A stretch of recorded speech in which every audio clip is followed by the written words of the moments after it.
আন্তর্জাতিক অপরাধ ট্রাইব্যুনালে দায়ের করা এক মামলায় জবানবন্দি দিয়েছেন পুলিশের সাবেক মহাপরিদর্শক চৌধুরী আব্দুল্লাহ আল মামুন।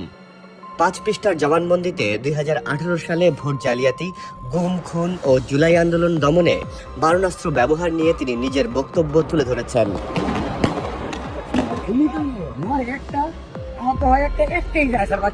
জুলাই আগস্টের আন্দোলন দমনে স্বরাষ্ট্রমন্ত্রী আসাদুজ্জামান খান কামালের বাসায় বসত কোর কমিটির বৈঠক।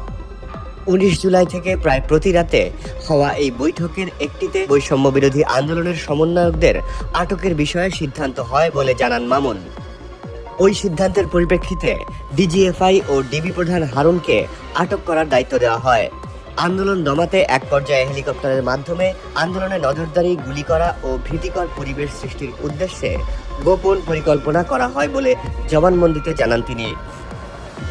স্বরাষ্ট্রমন্ত্রীর সঙ্গে ডিএমপি কমিশনারের সরাসরি যোগাযোগ ছিল উল্লেখ করে তিনি বলেন, ডিএমপি প্রধান ও ডিবি প্রধান মারণাস্ত্র ব্যবহারে অতি উৎসাহী ছিলেন। স্বরাষ্ট্রমন্ত্রী চাইতেন যে কোনোভাবেই হোক আন্দোলন দমন করতে হবে।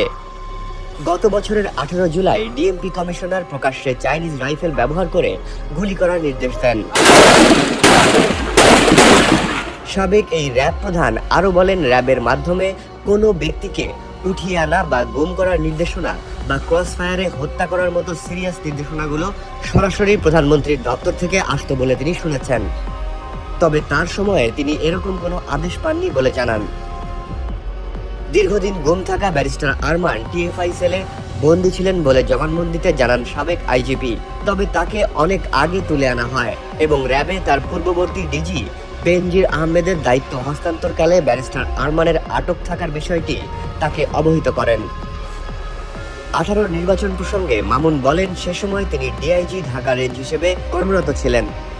তার ভাষ্যমতে আইজিপি জাবেদ পাটোয়ারি রাতের বেলায় ব্যালট বাক্সে প্রায় 50% মতো ব্যালট রাখার পরামর্শ সাবেক প্রধানমন্ত্রী শেখ হাসিনাকে প্রদান করেন।